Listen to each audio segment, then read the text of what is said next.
Gracias, Padre, por estar aquí con nosotros. Nosotros vinimos aquí porque queríamos estar contigo y estamos muy agradecidos que nos hayas preservado la vida para este día y presentarnos ahora para tributarte la honra y la gloria. Al estar en este servicio de adoración, no queremos, Señor, pensar en nadie más, ni mirar a nadie más que solamente a ti. Por eso te rogamos que el Espíritu Santo tome control de nuestra vida, de tal manera que todo pensamiento, toda mirada y todo sentimiento esté conectado solamente contigo. Danos tu palabra y alimentanos con ella, porque tenemos hambre de ella. Te lo pedimos en el nombre de Jesús. Amén. En el seminario profético, la revelación de Jesucristo, quiero aclarar que el sábado pasado dije que era el tema número 36, pero revisando en todos los sermones que he predicado, realmente fue el 35, porque había un duplicado ahí en los que tenía. Así que hoy realmente es el 36. ¿Y qué vamos a hacer ahora con este seminario? Vamos a concluir ese paréntesis que está en la profecía de las 7 trompetas de Apocalipsis y que, para ser más específico, está entre la 6ª y la 7ª trompeta. Está allí el paréntesis en el capítulo 10 y 11 de Apocalipsis. Vamos a titular nuestro estudio: Matan a 2 testigos y no permiten que sean sepultados. Abramos la Biblia en Apocalipsis 11, versículos 3 al 9. Apocalipsis 11, versículos 3 al 9.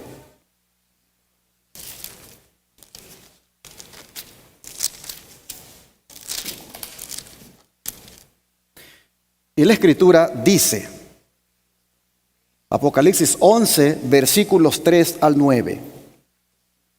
Y daré a mis 2 testigos que profeticen por 1260 días vestidos de cilicio. Estos testigos son los 2 olivos y los 2 candeleros que están en pie delante del Dios de la tierra. Si alguno quiere dañarlos, sale fuego de la boca de ellos y devora a sus enemigos. Y si alguno quiere hacerle daño, debe morir él de la misma manera. Estos tienen poder para cerrar el cielo a fin de que no llueva en los días de su profecía, y tienen poder sobre las aguas para convertirlas en sangre y para herir la tierra con toda plaga cuantas veces quieran. Cuando hayan acabado su testimonio, la bestia que sube del abismo hará guerra contra ellos y los vencerá y los matará. Y sus cadáveres estarán en la plaza de la grande ciudad, que en sentido espiritual se llama Sodoma y Egipto, donde también nuestro Señor fue crucificado. Y los de los pueblos, tribus, lenguas y naciones verán sus cadáveres por 3 días y medio, y no permitirán que sean sepultados. ¿Quiénes son estos 2 testigos, llamados también los 2 olivos y los 2 candeleros, que están de pie delante del Dios de la tierra, que se los mata y sus cadáveres son dejados en la plaza de una gran ciudad y no permiten que sean sepultados? ¿Quiénes son? Mientras algunos dicen que son la ley y los profetas, otros dicen que son la ley y el evangelio. Otros dicen que son Moisés y Elías. Pero otros, entre los cuales estamos los adventistas, creemos que son las Escrituras del Antiguo y Nuevo Testamento. ¿Por qué lo decimos? Porque un testigo es el que da testimonio, y Jesús se refirió a las Escrituras de esa manera. Vamos a San Juan capítulo 5, versículo 39. Y dejen marcado ahí Apocalipsis 11, Juan 5, versículo 39. Y la Escritura dice: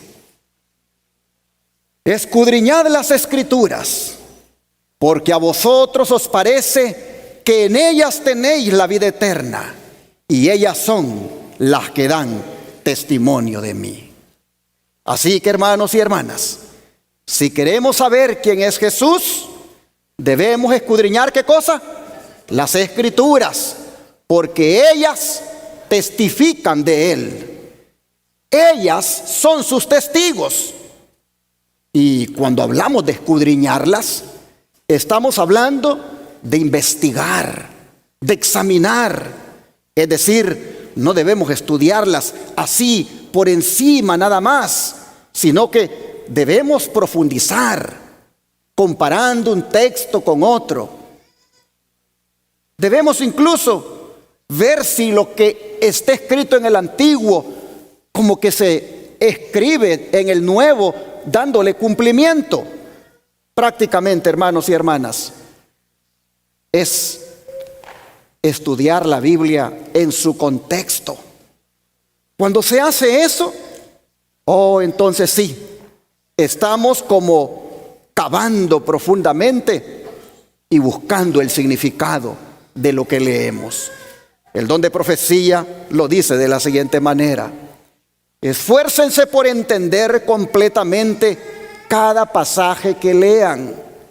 Fijen un versículo en su mente y después de haberlo estudiado ustedes mismos con oración, tratando de entender a fondo cada palabra expresada, presenten ese versículo a los alumnos. Tiene muy poco valor examinar superficialmente las Escrituras. Si hemos de comprender las palabras de Cristo, la reflexión debe ir acompañada del escudriñamiento de las Escrituras. Debiéramos abrirlas con gran reverencia y no en forma descuidada y desganada. En este tiempo, como en los días de Cristo, las Escrituras se entenderán y se interpretarán erróneamente.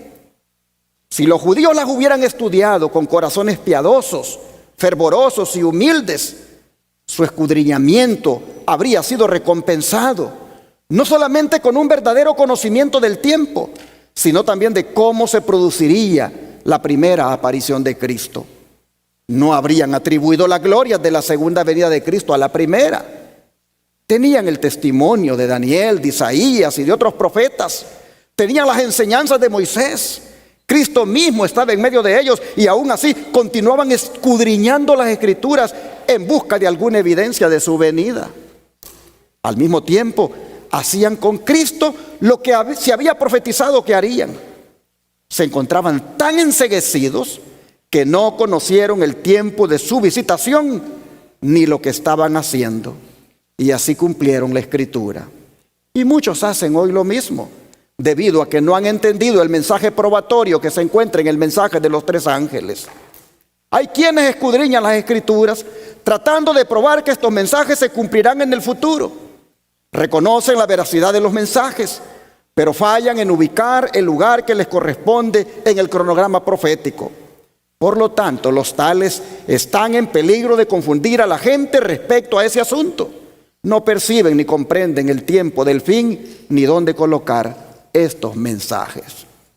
Así, hermanos y hermanas, en Sermones Escogidos, tomo 1, página 251, la mensajera del Señor hablaba al pueblo adventista de cómo se debe relacionar con la Biblia. Dice que se debe escudriñar. Dice que se debe procurar entender. Dice que se debe uno esforzar por tratar de comprender el mensaje de Dios en la Biblia. Y qué triste es, dice, que a veces somos como los judíos, que por no escudriñar, por no profundizar, malinterpretamos. Y pone el caso del mensaje de los 3 ángeles. Muchos dicen que este no es el tiempo de predicar dicho mensaje.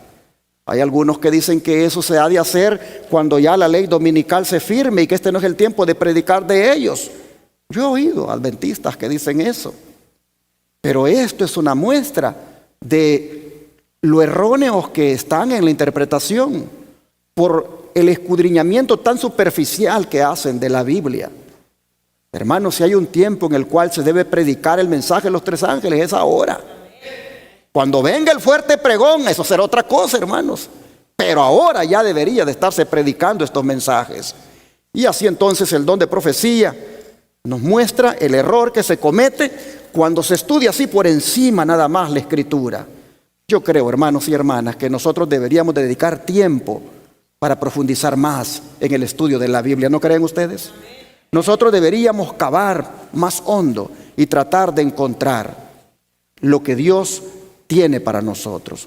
Me llamó la atención en esta declaración que leímos, que dice que no hay que tratar la Biblia con desgano, que deberíamos realmente tener interés. Yo les pregunto, ¿cuántos estamos agradecidos con Dios por la Biblia? La Biblia, hermanos, es la brújula. La Biblia es la carta de Dios para nosotros.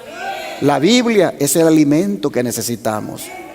¿Cómo deberíamos entonces, con mucho interés y con mucha reverencia? Hay veces cuando la Biblia anda en el carro tirada allá debajo de los asientos. Y cuando ya en la casa se va a hacer el culto y tu Biblia, no sé, y va a buscarla en el carro y andaba tirada debajo de los asientos porque no tuvieron aquella gentileza de tomarla y entrar con ella a la casa.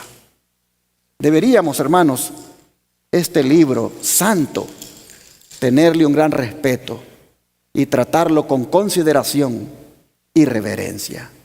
Bueno, es interesante que mientras los judíos tristemente no comprendieron la Biblia por no profundizar, por no escudriñarla, por no examinarla, por no investigarla, los bereanos en cambio fueron todo un ejemplo en estas cosas. ¿Qué dice de ellos la Biblia? Vamos al libro de Hechos, capítulo 17, verso 11.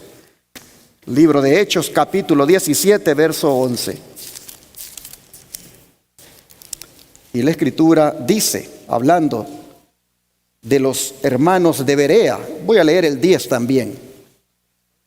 Dice, inmediatamente los hermanos enviaron de noche a Pablo y a Silas hasta Berea. Y ellos, habiendo llegado, entraron en la sinagoga de los judíos. Y estos eran más nobles que los que estaban en Tesalónica, pues recibieron la palabra con toda solicitud, escudriñando cada día las Escrituras para ver si estas cosas eran así.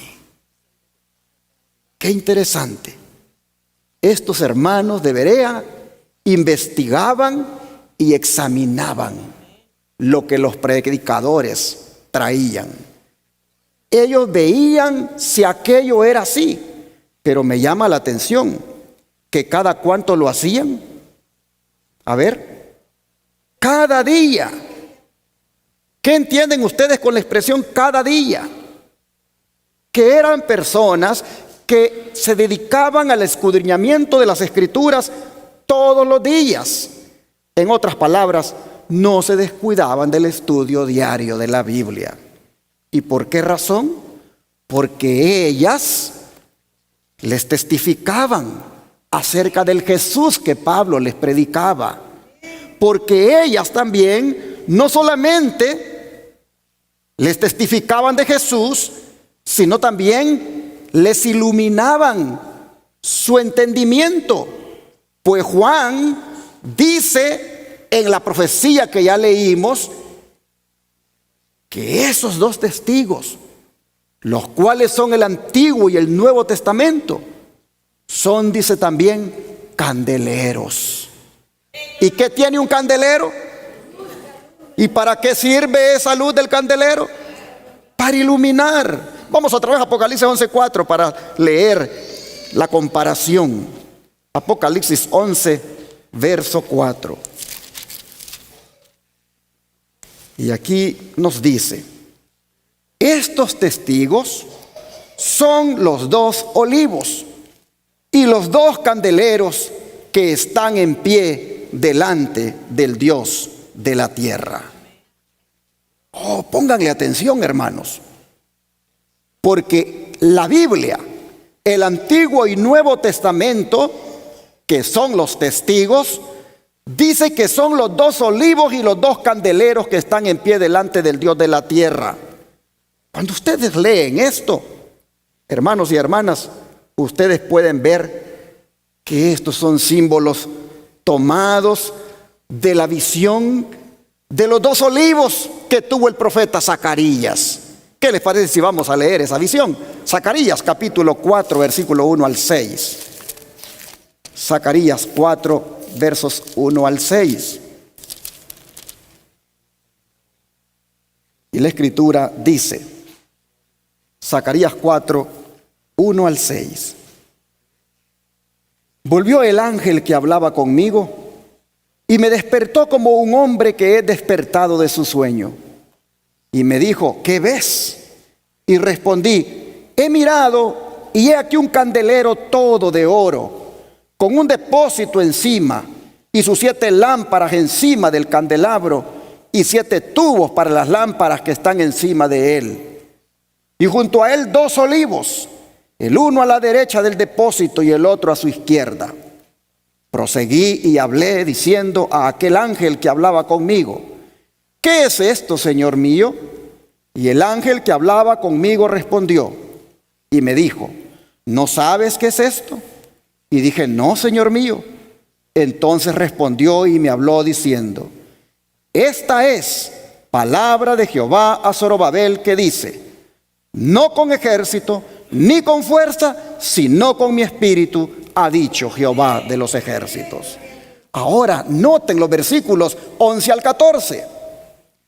Hablé más y le dije, ¿qué significan estos 2 olivos a la derecha del candelabro y a su izquierda? Hablé aún de nuevo y le dije, ¿qué significan las 2 ramas de olivo que por medio de 2 tubos de oro vierten de sí aceite como oro? Y me respondió diciendo, ¿no sabes qué es esto?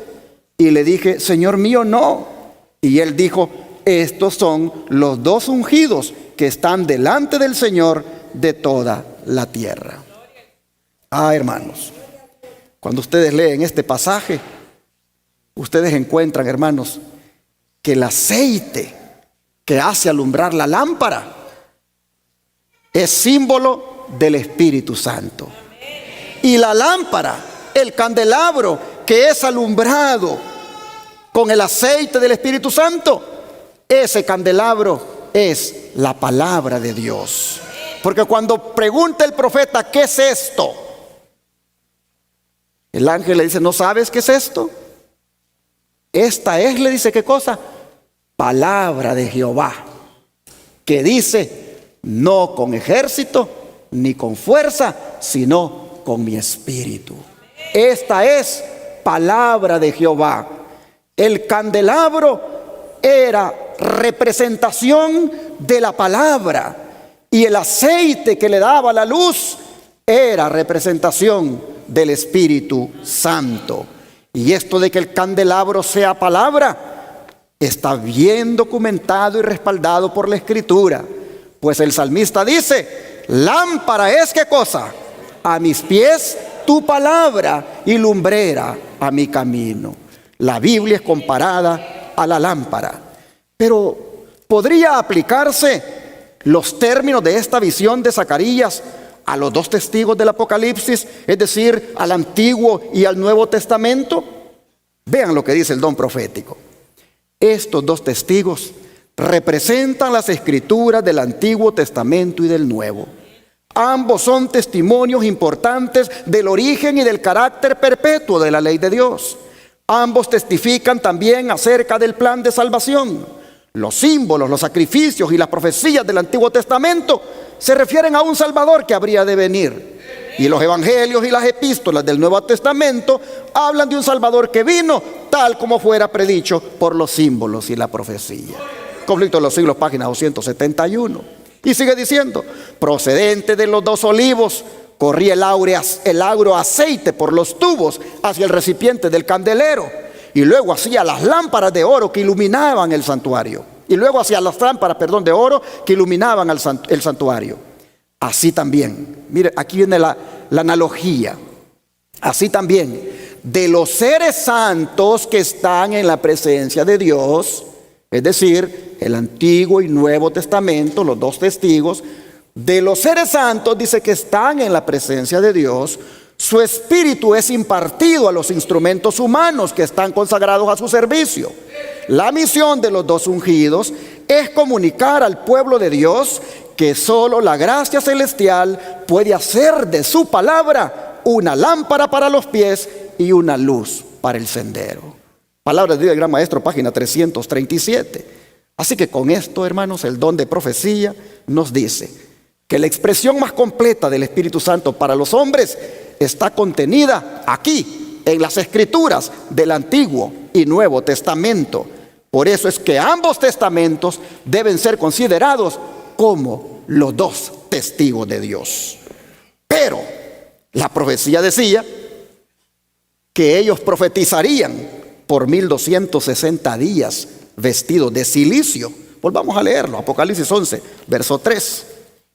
Apocalipsis 11, verso 3.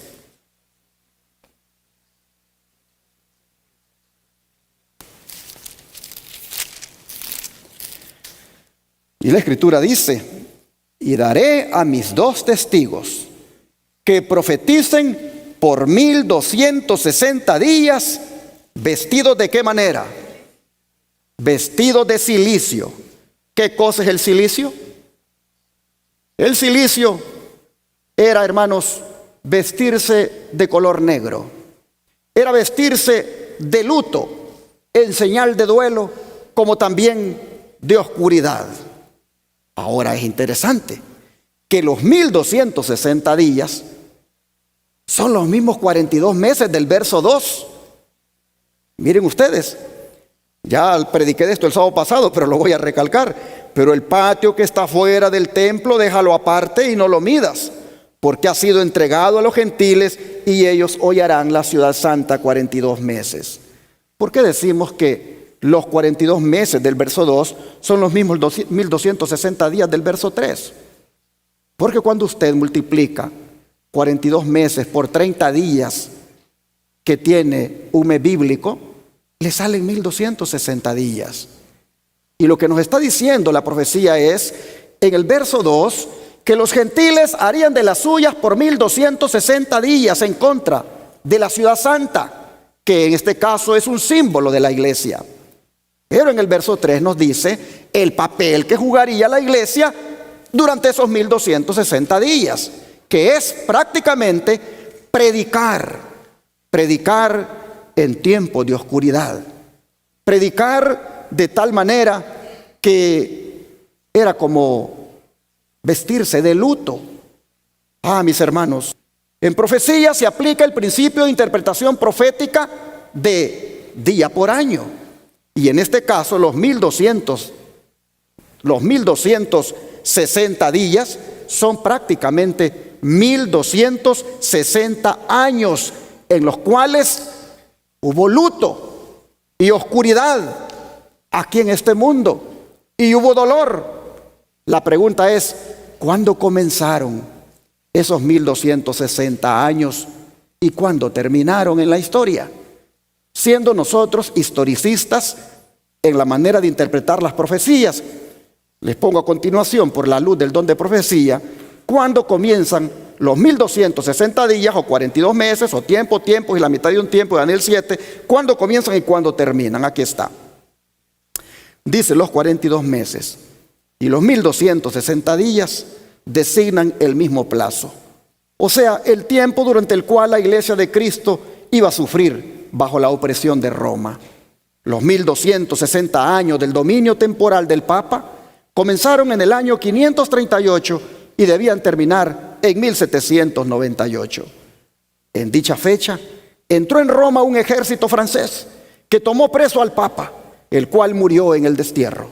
A pesar de haberse elegido un nuevo Papa al poco tiempo, la jerarquía pontificia no volvió a alcanzar el esplendor y poderío que antes tuviera.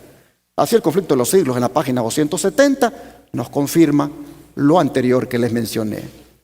Mis hermanos, pero qué periodo más triste fueron esos 1260 años.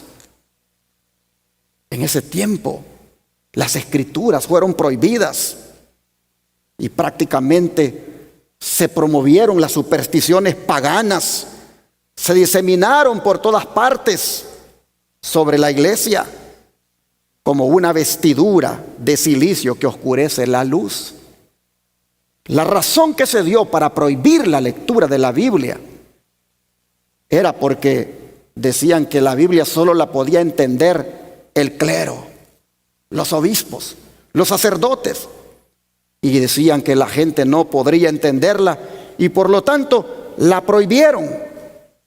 Para todavía complicar las cosas, no estaba la Biblia traducida a los diferentes idiomas en que está traducida hoy. Y eso dio pie para que el obispo de Roma viniera a hacer de la Biblia unas interpretaciones que confundían a las personas, y así obtuvo poder universal sobre las mentes, sobre las conciencias de los hombres, y prácticamente arropó a las escrituras en un silicio, en una cubierta completamente oscura, negra, simbólicamente hablando. El don de profecía lo describe así. Y acerca de los dos testigos, el profeta declara: profetizarán 1260 días vestidos de saco negro. Durante la mayor parte de dicho período, los testigos de Dios permanecieron en oscuridad. El poder papal procuró ocultarle al pueblo la palabra de verdad y poner ante él testigos falsos que contradijeran su testimonio. Cuando la Biblia fue prohibida por las autoridades civiles y religiosas, cuando su testimonio fue pervertido y se hizo cuanto pudieron inventar los hombres y los demonios para desviar de ella la atención de la gente, y cuando los que osaban proclamar sus verdades sagradas fueron perseguidos, entregados, atormentados, confinados en las mazmorras, martirizados por su fe, u obligados a refugiarse en las fortalezas de los montes y en las cuevas de la tierra, fue entonces cuando los fieles testigos, o sea, el Antiguo y Nuevo Testamento, profetizaron vestidos de saco. No obstante, siguieron dando su testimonio durante todo el período de 1260 años.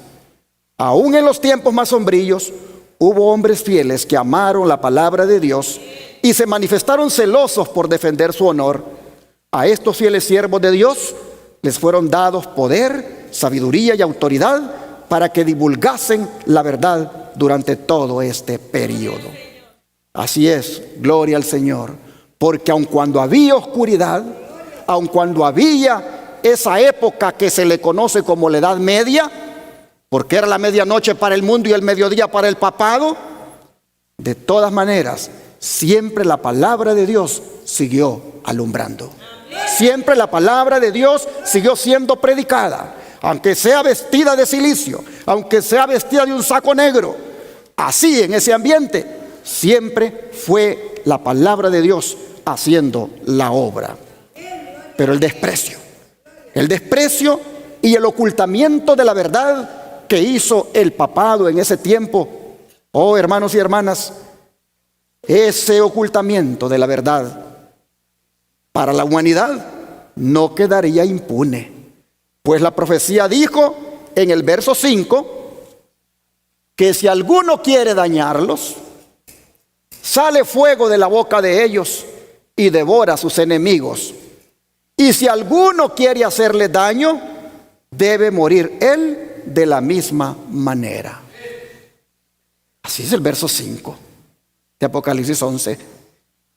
¿Qué significa esto? Que si alguno les quiere hacer daño. ¿Cómo es que una persona le puede hacer daño a la palabra de Dios? Bueno, cuando se opone a ella, cuando la corrompe, cuando la pervierte, cuando hace que otros se aparten de ella. En ese sentido, en la historia aparece ese periodo de 1260 años cuando el papado hizo eso con la palabra de Dios. Pero interesante, que contra quienes hagan esa obra, decía la profecía, fuego procede de sus bocas. ¿De las bocas de quién? De los dos testigos. ¿Para qué? Para devorarlos. Es decir, hermanos, un juicio se pronunciaría en esa palabra contra los tales. Y tal palabra declara que esas personas tendrían su castigo. ¿Por qué? Por lo que dice el verso 6, se los pongo en la pantalla. Estos tienen poder. ¿Quiénes? Los dos testigos. Para cerrar el cielo a fin de que no llueva en los días de su profecía.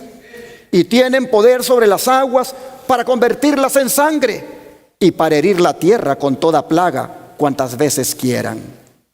Y sí, preguntémosle a Moisés cómo él, por la palabra de Dios, trajo las plagas a Egipto, convirtiendo incluso las aguas en sangre. O preguntémosle a Jeremías, quien dijo que la palabra de Dios era como un fuego en su boca.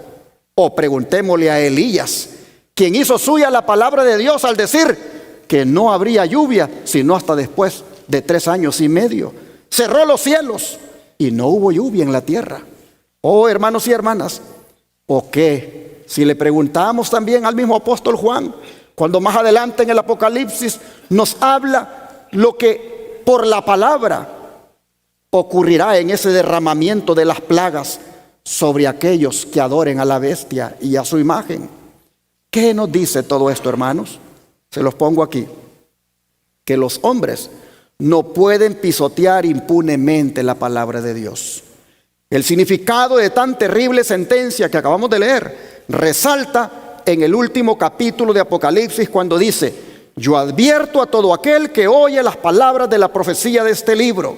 Si alguno añade a estas cosas, Dios traerá sobre él las plagas que están escritas en este libro. Y si alguno quitare de las palabras del libro de esta profecía, Dios quitará su parte del libro de la vida y de la santa ciudad y de las cosas que están escritas en este libro.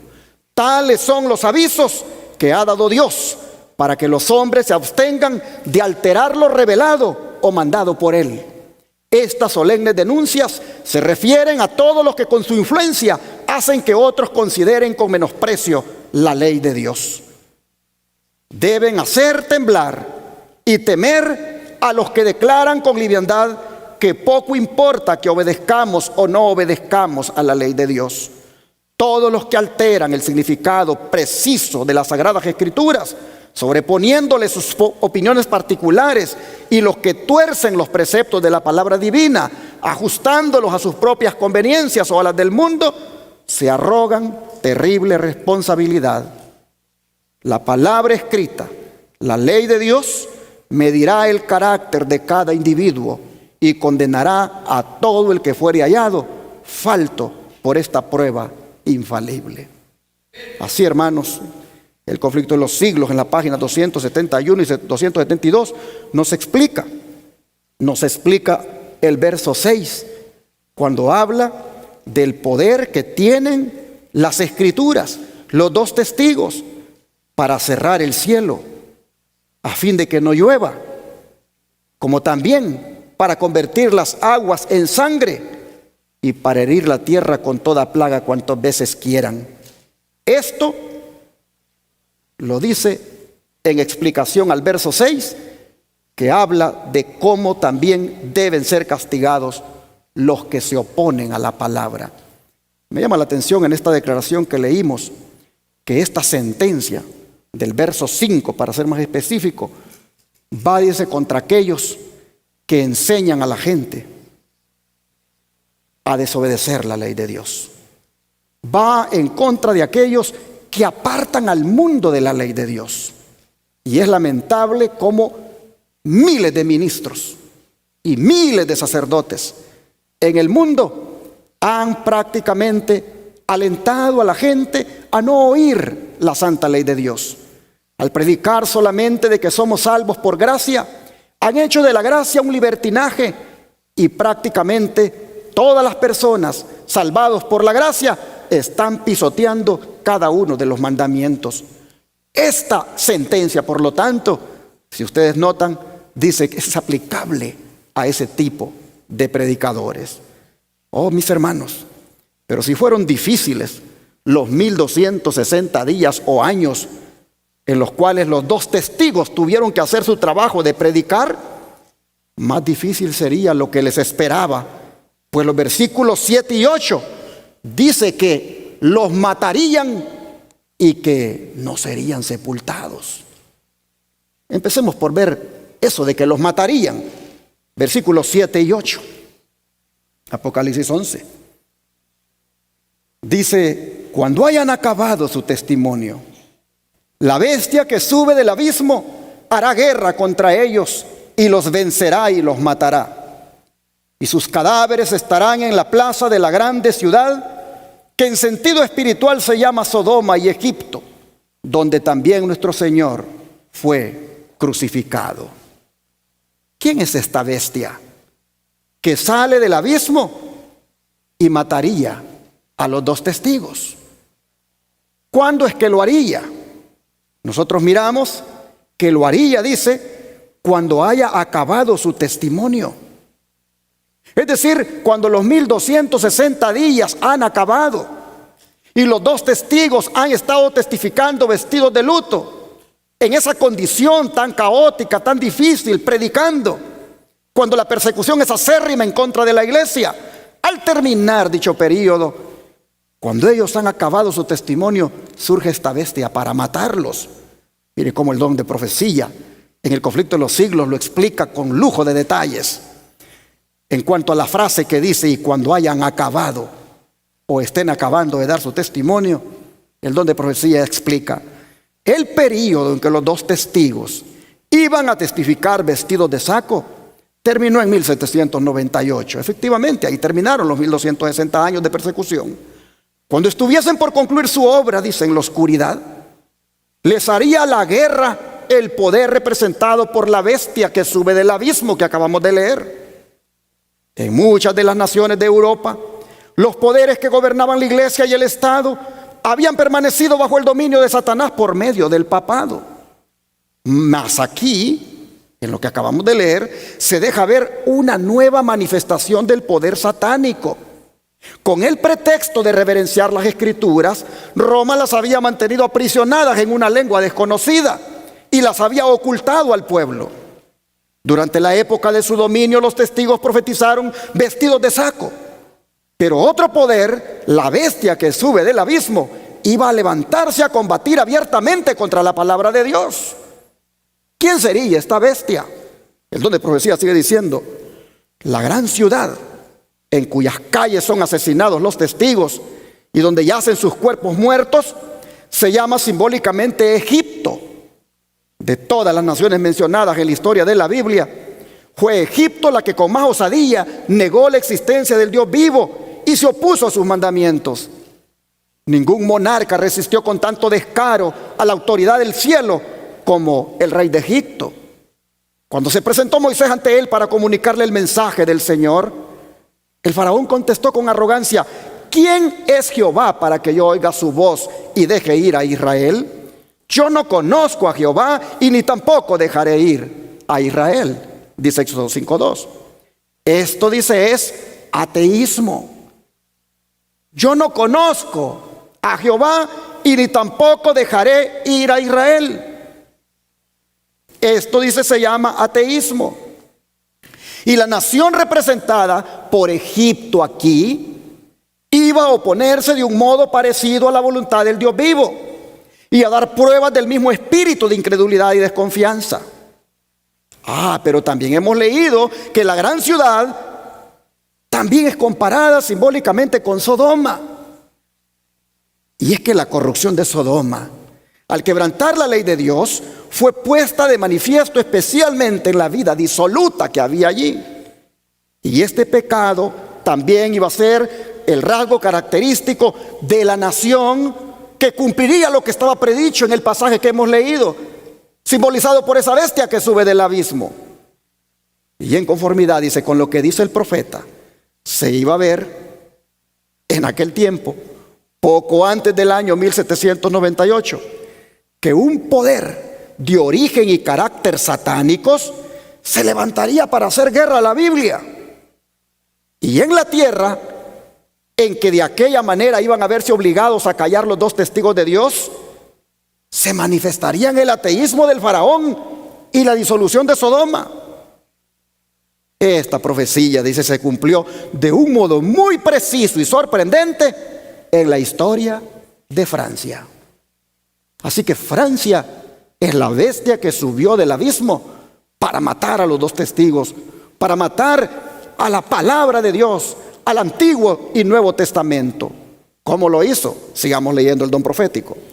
Durante la Revolución Francesa en 1793, el mundo oyó por primera vez a toda una asamblea de hombres nacidos y educados en la civilización que se habían arrogado el derecho de gobernar a una de las más admirables naciones europeas. Levantar unánime voz para negar la verdad más solemne para las almas y renunciar de común acuerdo a la fe y a la adoración que se deben tributar a la deidad. Francia ha sido la única nación del mundo acerca de la cual consta en forma auténtica que fue una nación erguida en rebelión contra el autor del universo. Muchos blasfemos, muchos infieles hay y seguirá habiéndolos en Inglaterra, Alemania, España y en otras partes. Pero Francia es la única nación en la historia del mundo que por decreto de su asamblea legislativa declaró que no hay Dios, cosa que regocijó a todos los habitantes de la capital, y entre una gran mayoría de otros pueblos cantaron y bailaron hombres y mujeres al aceptar aquel manifiesto de que Dios no existe. ¿Se puede imaginar usted el Congreso de los Estados Unidos y el Senado juntos, reunidos y tomando el acuerdo de que Dios no existe? Y que a partir de aquel decreto, oh hermanos, se venga toda una vida disoluta en los seres humanos, con los decretos que ya se han tomado ahora. Mire cómo está de disoluto este mundo. ¿Qué pasaría si eso sucediera? Bueno, eso justamente sucedió en Francia. En ninguna nación ha habido un congreso, una asamblea legislativa, cuyos diputados, senadores o congresistas hayan tomado semejante acuerdo. Pero en Francia, cuando explota la Revolución Francesa, ahí sí lo hubo. Negaron a Dios. Pero no se queda aquí la historia, sigue diciendo el don de profecía. Francia presentó también la característica que más distinguió a Sodoma. Durante la revolución manifestóse una condición moral tan degradada y corrompida que puede compararse con la que acarreó la destrucción de las ciudades de la llanura. Y el historiador presenta juntos el ateísmo y la prostitución de Francia, tal como nos lo da la profecía.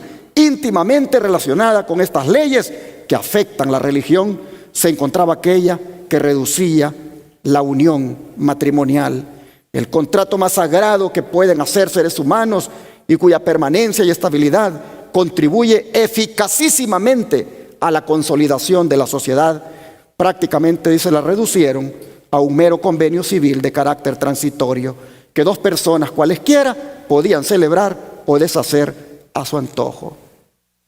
Si hay una nación liberal en el mundo, es Francia. Hay mucho liberalismo hoy en día en las naciones, pero esa en especial.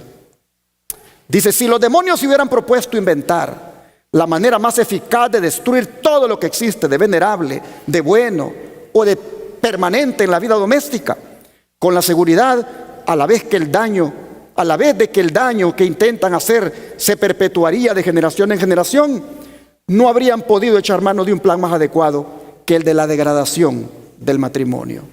En Francia, el matrimonio prácticamente como columna que Dios hizo en el Edén fue echada por tierra.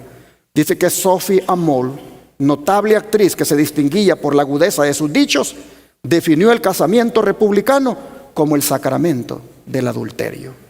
Y así vemos nosotros cómo el don de profecía en el conflicto de los siglos, en el capítulo que habla de la Revolución Francesa, nos da con lujo de detalles cómo esta nación realmente se pervirtió y cómo se volvió atea y se volvió contra Dios. Pero nosotros leímos que dice que Sodoma y Egipto eran prácticamente un símbolo de lo que Francia se vino a convertir. Y que allí, dice, nuestro Señor fue crucificado. Vamos a ver cómo es que eso de que el Señor fue crucificado. en Sodoma y Egipto, símbolo de lo que Francia vino a convertirse. El don de profecía dice, en donde también el Señor de ellos fue crucificado. Entre comillas, y viene la explicación. ¿Cómo es que esto se cumplió? En Francia se cumplió también este rasgo de la profecía. En ningún otro país se había desarrollado tanto el espíritu de enemistad contra Cristo. En ninguno había hallado la verdad tan acerba y cruel oposición. En la persecución con que Francia afligió a los que profesaban el Evangelio, crucificó también a Cristo en la persona de sus discípulos. Francia se volvió una perseguidora del pueblo de Dios. Francia le dio muerte a miles y miles de cristianos. Y en la muerte de aquellos cristianos, allí estaban crucificando a Cristo. Así lo dice el don de profecía, lo vuelvo a leer. En la persecución con que Francia afligió a los que profesaban el Evangelio, crucificó también a Cristo en la persona de sus discípulos.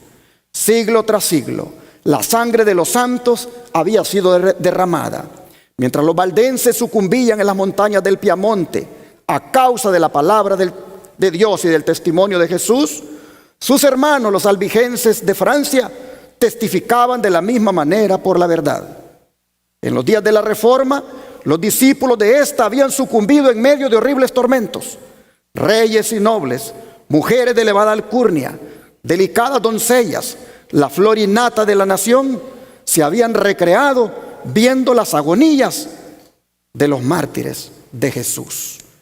Como Nerón en el Coliseo romano se gozaba con sus senadores mirando cómo las fieras se comían a los cristianos en la arena, así también dice, en esta época los reyes, los nobles y las mujeres de elevada alcurnia, delicadas doncellas, la flor y nata de la nación, también se recreaban viendo cómo los mártires eran muertos en Francia.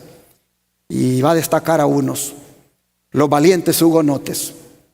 Así se le conocía a los cristianos protestantes en Francia, hugonotes. Los valientes hugonotes, dicen, su lucha por los derechos más sagrados al corazón humano, habían derramado su sangre en muchos y rudos combates. Los protestantes eran considerados como fuera de la ley y sus cabezas eran puestas a precio y se les cazaba como a fieras. Dice, la iglesia del desierto, es decir, los pocos descendientes de los antiguos cristianos que aún quedaban en Francia en el siglo XVIII, escondidos en las montañas del sur, seguían apegados a la fe de sus padres. Cuando se arriesgaban a congregarse en las faldas de los montes o en los páramos solitarios, eran cazados por los soldados franceses y arrastrados a las galeras, donde llevaban una vida de esclavos hasta su muerte. A los habitantes más morales, más refinados e inteligentes de Francia, se les encadenaba y torturaba horriblemente entre ladrones y asesinos. Otros, tratados con más misericordia, eran muertos a sangre fría y a balazos, mientras que indefensos oraban de rodillas. Centenares de ancianos, de mujeres indefensas y de niños inocentes eran dejados muertos en el mismo lugar donde se habían reunido para celebrar su culto. Es decir, los agarraban en los momentos que estaban adorando a Dios. Al recorrer, dice, la falda del monte o el bosque para acudir al punto en donde solían reunirse, no era raro, dice, hallar a cada trecho cadáveres que maculaban la hierba o que colgaban de los árboles. Su país, asolado por la espada, el hacha y la hoguera, se había convertido en vasto y sombrío yermo. Estas atrocidades no se cometieron en la Edad Media, sino en el siglo brillante de Luis XIV, en que se cultivaba la ciencia y florecían las letras, cuando los teólogos de la corte y de la capital eran hombres instruidos y elocuentes y que afectaban poseer las gracias de la mansedumbre y del amor. Hoy estamos leyendo mucho el conflicto de los siglos y no lo estoy leyendo todo, pero le animo cuando vaya a su casa que agarre el capítulo que habla de la reforma, de la revolución en Francia. Yo aquí del formato digital estoy leyendo de la página 274, pero puede ser que en su libro varíe en formato de libro, o puede ser que esté también con otro título. Pero igual, hermanos, léase la historia. Nosotros somos los adventistas del séptimo día, historicistas. Interpretamos la profecía desde ese ángulo historicista. Y la historia nos confirma que la única nación que mató a los dos testigos, es decir, al Antiguo y el Nuevo Testamento, que los mató en la vida de aquellos que predicaban de ellos, la historia nos dice que la única que ha hecho eso es Francia. Sigue diciendo: pero lo más inicuo que se registra en el óbrego catálogo de los crímenes, el más horrible de los actos diabólicos de aquella sucesión de siglos espantosos, fue una matanza que se conoce como la matanza de San Bartolomé. Todavía se estremece horrorizado el mundo al recordar las escenas de aquella carnicería, la más vil y alevosa que se registra. El rey de Francia, instado por los sacerdotes y prelados de Roma, sancionó tan espantoso crimen. El tañido de una campana, resonando a medianoche, dio la señal para degollar a todos aquellos cristianos. Dice: millares de protestantes que dormían tranquilamente en sus casas, confiando en la palabra que les había dado el rey, asegurándoles protección, fueron arrastrados a la calle sin previo aviso y asesinados a sangre fría en ese famoso día de San Bartolomé. Así como Cristo, dice, era el jefe invisible de su pueblo cuando salió de la esclavitud de Egipto, así lo fue Satanás de sus súbditos cuando acometieron la horrenda tarea de multiplicar el número de los mártires. La matanza continuó en París por 7 días con una furia indescriptible durante los 3 primeros. Y no se limitó a la ciudad, sino que por decreto especial del rey se hizo extensiva a todas las provincias y pueblos donde había protestantes. No se respetaba edad ni sexo. No escapaba el inocente niño ni el anciano de canas. Nobles y campesinos, viejos y jóvenes, madres y niños sucumbían juntos. La matanza siguió en Francia por espacio de 2 meses y perecieron en ella 70,000 personas de la flor y nata de la nación. La locura de la Revolución Francesa, hermanos, haciendo todo esto, negando a Dios, negando la Escritura y matando a los que creían en Dios y creían en la Escritura. Sigue diciendo: cuando la noticia de esa matanza de San Bartolomé, el día de San Bartolomé, llegó a Roma, el regocijo del clero, dice, no tuvo límites. Es decir, el obispo y sus asociados, sus asistentes, se gozaron de que mataran a estos protestantes. El cardenal de Lorena premió al mensajero que le trajo la noticia con 1,000 duros. Y el cañón de San Ángelo tronó en alegres salvas. Se oyeron las campanas de todas las torres. Innumerables fogatas convirtieron la noche en día. Y Gregorio XIII, ese papa, acompañado de los cardenales y otros dignatarios eclesiásticos, se encaminó en larga procesión hacia la iglesia de San Luis, donde el cardenal de Lorena cantó el Te Deum. Se acuñó una medalla para conmemorar la matanza y aún pueden verse en el Vaticano 3 frescos de Vasari representando la agresión contra el almirante al rey en el concilio, maquinando la matanza y la matanza misma. Gregorio, ese papa, envió a Carlos la rosa de oro y a los 4 meses de la matanza escuchó complacido el sermón de un sacerdote francés que habló de ese día tan lleno de dicha y alegría cuando el Santísimo Padre recibió la noticia y se encaminó hacia San Luis en solemne comitiva para dar gracias a Dios. Esto es historia y esto la gente no lo sabe porque no se los dicen en las iglesias. Este es el cumplimiento de lo que acabamos de leer. ¿Qué harían con los 2 testigos? Esa bestia del abismo llamada Francia. Sigue diciendo: el mismo espíritu maestro que impulsó la matanza de San Bartolomé fue también el que dirigió las escenas de la revolución. Jesucristo, miren ustedes lo que hizo Francia. Jesucristo fue declarado impostor y el grito de unión de los incrédulos franceses era: aplastada al infame, lo cual decían refiriéndose a Cristo. Las blasfemias contra el cielo y las iniquidades más abominables se daban la mano y eran exaltados a los mejores puestos los hombres más degradados y los más entregados al vicio y a la crueldad. En todo esto no se hacía más que tributar homenaje supremo a Satanás, mientras que se crucificaba a Cristo en sus rasgos característicos de verdad, pureza y amor abnegado.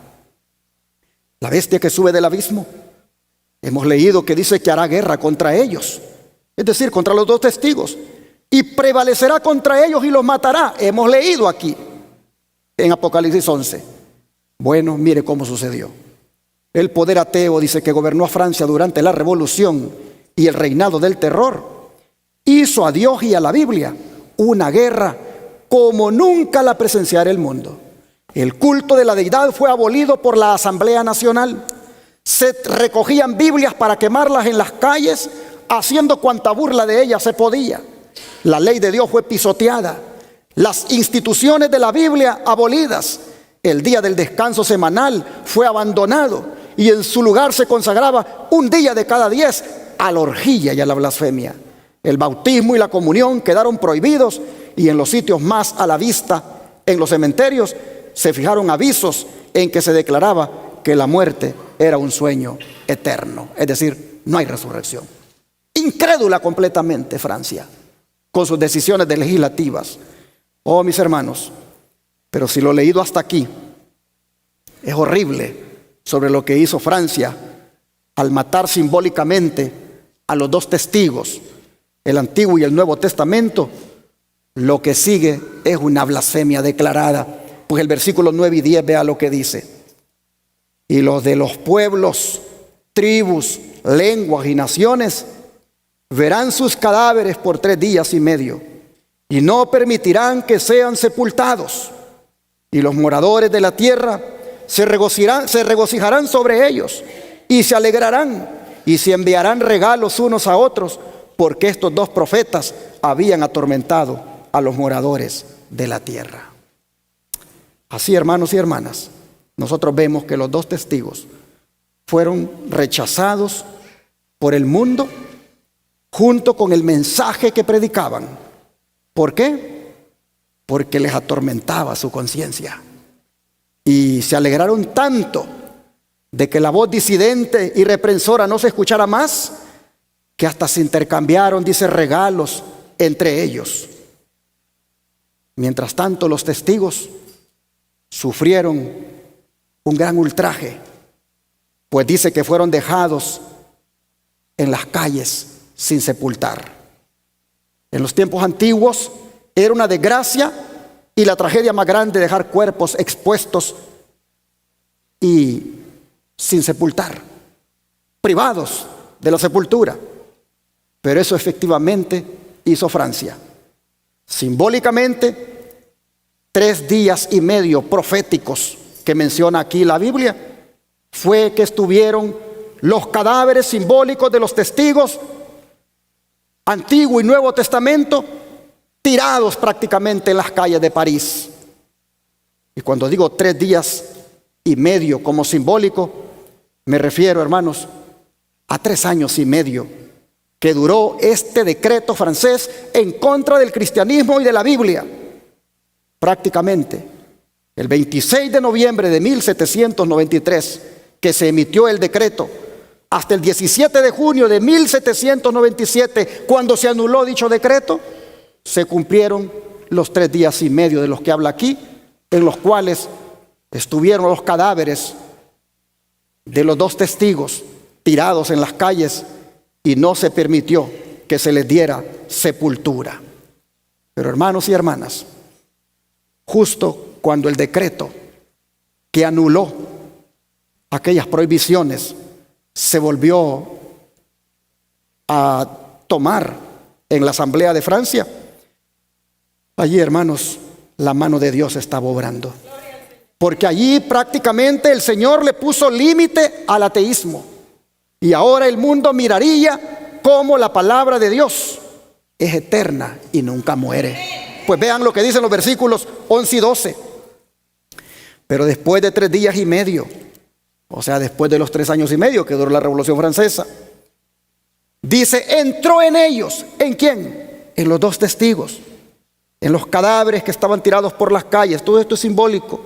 Entró en ellos el espíritu de vida enviado por Dios, y se levantaron sobre sus pies, y cayó gran temor sobre los que lo vieron, y oyeron una gran voz del cielo que les decía, subid acá, y subieron al cielo en una nube, y sus enemigos los vieron. Oh, mis hermanos, ¿qué significa esto? Que prácticamente Dios no permitió que sus fieles testigos siguieran en el silencio, sino que más bien los vindicó, otra vez dándoles la vida y exaltándolos hasta el cielo, pues les dice, suban acá. Ah, hermanos, y dice, y sus enemigos los vieron. ¿Qué quiere decir esto, hermanos? Que lo vieron como a partir de entonces la Biblia se comenzó a propagar como nunca. Los enemigos vieron cómo la Biblia comenzó ahora a traducirse a todos los idiomas que hubieran en este mundo. Los enemigos vieron cómo las sociedades bíblicas se comenzaron a formar y comenzaron prácticamente las Biblias a distribuirse por todas partes. El sube acá que Dios le dirige a los testigos es una vindicación, es una exaltación de lo que hubo de la Biblia después que la Revolución Francesa terminó. El don de profecía lo comenta así. Dice, desde que Francia le declarara la guerra, estos dos testigos de Dios han recibido mayor honra que nunca antes. En el año de 1804 se organizó la Sociedad Bíblica Británica y Extranjera. Este hecho fue seguido de otros semejantes en otras partes de Europa, donde se organizaron sociedades similares con numerosas ramas esparcidas por muchas partes del continente. En 1816 se fundó la Sociedad Bíblica Americana. Cuando se creó la Sociedad Británica, la Biblia circulaba en 50 idiomas y desde entonces ha sido traducida a centenares de idiomas y dialectos. Durante los 50 años que precedieron a 1792, se daba muy escasa importancia a la obra de las misiones en el extranjero. No se fundaron sociedades nuevas y eran muy pocas las iglesias que se esforzaban por extender el evangelio en los países paganos. Pero en las postrimerías del siglo XVIII se vio un cambio notable. Los hombres comenzaron a sentirse descontentos con los resultados del racionalismo y comprendieron la gran necesidad que tenían de la revelación divina y de la experiencia religiosa. Desde entonces la obra de las misiones en el extranjero se extendió rápidamente. Los adelantos de la imprenta dieron notable impulso a la circulación de la Biblia. El incremento de los medios de comunicación entre los diferentes países, la supresión de las barreras del prejuicio y del exclusivismo nacional y la pérdida del dominio temporal del pontífice de Roma han ido abriéndose paso a la palabra de Dios. Hace ya muchos años que la Biblia se vende en las calles de Roma sin que haya quien lo impida. Y en el día de hoy ha sido llevada a todas las partes del mundo habitado. Los dos testigos cobraron vida. Los dos testigos, Dios les dio vida. Los dos testigos, Dios les dijo, suban acá. Y los enemigos han visto cómo la palabra de Dios no muere. Y se ha cumplido lo que dice Isaías 48. Vamos a leerlo. Isaías 40, verso 8.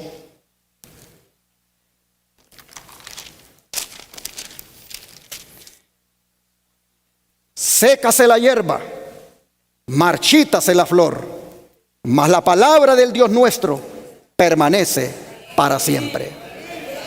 El secar aquí de la hierba es prácticamente la muerte de los seres humanos, y el marchitar de la flor es prácticamente esa gloria que los hombres se atribuyen. Pues el salmista, el profeta dice, se puede morir la gente, se les puede morir la gloria, pero la palabra de nuestro Dios permanece para siempre. Aunque hayan agarrado las Biblias para quemarlas en Francia, aunque inclusive hoy los satanistas se den el lujo en el YouTube de arrancarles las páginas, pueden arrancarle las páginas a este libro, pero la palabra de Dios permanece para siempre. Oh, hermanos y hermanas, el profeta Isaías ha dicho aquí que lo que edifique sobre la autoridad de los hombres cualquiera, eso será derribado. Mas lo que se edifique sobre la roca de la palabra de Dios, eso permanecerá para siempre. Y esto de que fue derribado o que será derribado, hermanos, ocurrió en Francia. Esa nación, hermanos, cosechó lo que sembró al negar la palabra de Dios, pues su sociedad se convirtió en un caos político y social semejante al terremoto del versículo 13. Vamos otra vez a Apocalipsis 11, porque todo esto es simbólico. Apocalipsis 11, versículo 13.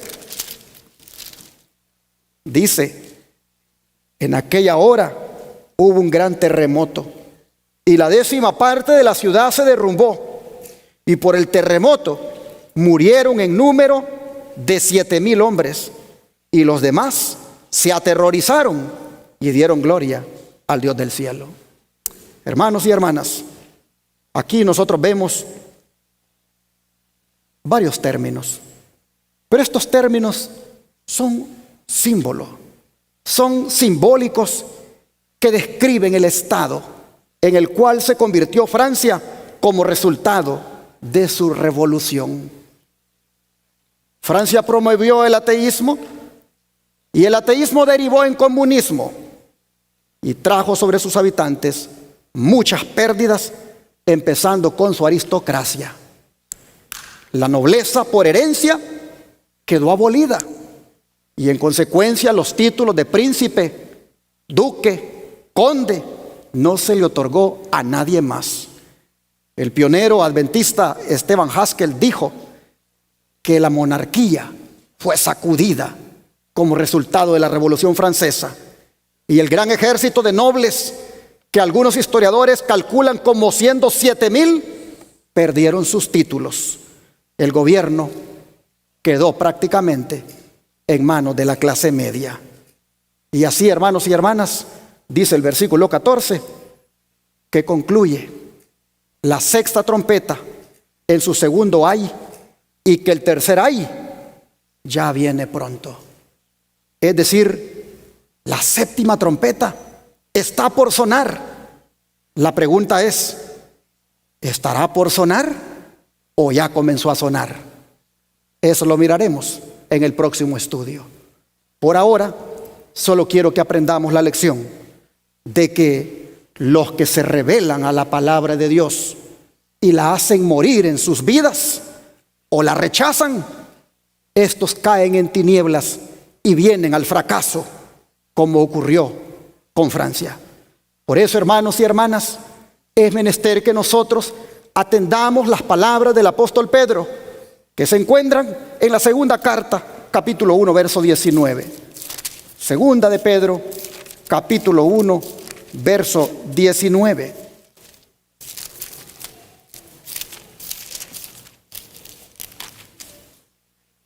Y la Escritura dice: tenemos también la palabra profética más segura, a la cual hacéis bien en estar atentos, como a una antorcha que alumbre en lugar oscuro, hasta que el día esclarezca y el lucero de la mañana salga en vuestros corazones. Mis hermanos, si hay una muestra de odio acérrimo a la palabra de Dios, es esta que hemos leído, que ocurrió entre los años del 538 hasta cuando la Revolución Francesa terminó. Si ha habido una muestra de odio acérrimo de parte de Satanás a la palabra de Dios, ha sido esa. Sin embargo, Dios siempre se previó, Dios siempre preservó un remanente fiel a la palabra de Dios. Y nosotros, por la gracia del Señor, ahora venimos a ser parte de ese remanente. Y el apóstol Pedro nos dice que hacemos bien en estar como atentos a la palabra profética más segura. ¿Por qué hacemos bien en estar atentos? Porque los falsos maestros hoy en día se propagan Y aparecen en los canales de YouTube, aparecen en otras redes sociales y en los púlpitos incluso de las iglesias, negándole a la gente la verdad bíblica en cuanto a lo que dice Jehová, tocante a la ley de Dios, por ejemplo. Y cómo, para contrarrestar esa herejía o apostasía, es menester que atendamos lo que dice el apóstol Pedro. Es decir, estar atentos a la palabra profética, porque esta palabra dice qué cosa, es más segura. Es más segura que lo que pueda decir cualquier predicador. Hermanos y hermanas, dice el apóstol Pedro, préstenle atención a la Biblia, préstenle atención a la palabra profética, estén atentos a lo que ella dice. Oh, hermanos, pero qué hermoso que dice que ella le prestemos atención como una antorcha que alumbra el lugar oscuro. Sí, porque ella son los dos candeleros de Apocalipsis 11, porque ella es el candelero alimentado por el Espíritu Santo para alumbrarnos a nosotros. La palabra de Dios, hermanos y hermanas, ilumina nuestro camino, de manera que el que se fundamenta en la Biblia, el que estudia la Biblia, puede andar seguro y ninguna tiniebla espiritual que hay en el mundo le va a invadir. Permanecerá siempre en la luz. Oh, hermanos, el que permanezca en la luz de la verdad, el que permanezca en la luz de la Biblia, no va a tropezar jamás, porque lámpara es a mis pies tu palabra y lumbrera a mi camino. Oh, mis hermanos, estemos atentos, dice el apóstol Pedro, ¿hasta cuándo? Hasta cuando el día, dice, hasta cuando el día esclarezca y el lucero de la mañana salga en nuestros corazones. En otras palabras, va a haber un día en que ya no necesitaremos de esta luz, porque la luz en persona vendrá por nosotros. Cuando el lucero de la mañana, Jesús, aparezca, no más esta lámpara, porque Él será nuestra luz para siempre. De manera que vale la pena que nosotros, hermanos, perseveremos en la luz que emana de la palabra ahora, porque esta nos garantiza que la luz que aparecerá, la luz de la aurora, ese lucero, cuando resplandezca en este mundo, hermanos, va a resplandecer sobre nosotros. Que Dios bendiga su palabra y que el pueblo, como fue conocido el pueblo adventista, el pueblo del libro, vuelva hoy a la Biblia. Comamos de ella, escudriñémosla todos los días, alumbrémonos con ella, porque así estaremos seguros. Que Dios le bendiga. Qué hermosas palabras las que dice este himno. La Biblia nos habla de Cristo y de su muerte en la cruz. Su santa palabra ha dicho que Él pronto vuelve en luz. Sí, como lucero de la mañana, aparecerá para alumbrarnos y ya nunca más apartarnos de esa luz. Mientras tanto, seguiremos con este candelero, alumbrándonos todos los días. Hermano, hermana, no dejes que las tinieblas invadan tu vida. No dejes que las tinieblas te llenen tu mente. Llénate de la luz de la palabra. Alúmbrate con ella y verás cómo tu camino tendrá sentido y tu vida tendrá sentido también. Vamos a arrodillarnos y a pedirle al Señor que nos dé hambre por esta palabra.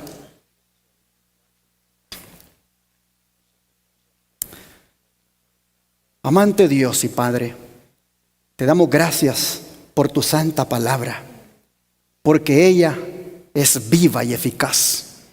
Es como una espada de doble filo. Y ella, Señor, nos edifica, nos alimenta, nos consuela, nos instruye. En fin, Señor, ¿qué pudiéramos nosotros encontrar en otra parte que no lo encontremos aquí en tu palabra? Así que, Padre, siendo tu palabra un gran tesoro, te rogamos que nosotros extraigamos de este tesoro las joyas preciosas que hay en él. Señor, te rogamos que también de este pozo de agua viva agarremos agua para beber todos los días. Te rogamos, Señor, que del alimento que hay en esta palabra nosotros podamos comer diariamente. Padre, te agradecemos por las sagradas escrituras, porque el Espíritu Santo las inspiró para que fueran de bien para nosotros. Hoy te rogamos que nos ayudes para que apreciemos tan grande regalo y volvamos todos a estudiar las escrituras. Si bien es cierto, Satanás se ha propuesto en épocas de la historia prácticamente exterminarlas, hacer que desaparezcan. Oh Padre, si bien es cierto que eso ha sucedido así, también sabemos que fue porque unos fueron fieles a ti, se preservó tu palabra. Y por eso ahora la tenemos, y por eso ahora te hemos conocido, por eso ahora sabemos quién tú eres, porque en tu palabra hemos aprendido de ti. Ayúdanos, Señor, como pueblo, a ponerle atención más a la palabra, a ser alumbrados con ella como antorcha, hasta que el día esclarezca y vengas tú como lucero de la mañana. Ayúdanos, Señor, como iglesia, a volver a la Biblia, a volver a tomar tiempo para escudriñarla, a volver a hacer de ella nuestro libro más sagrado. Señor, te pedimos que así sea, en el nombre de Jesús. Amén.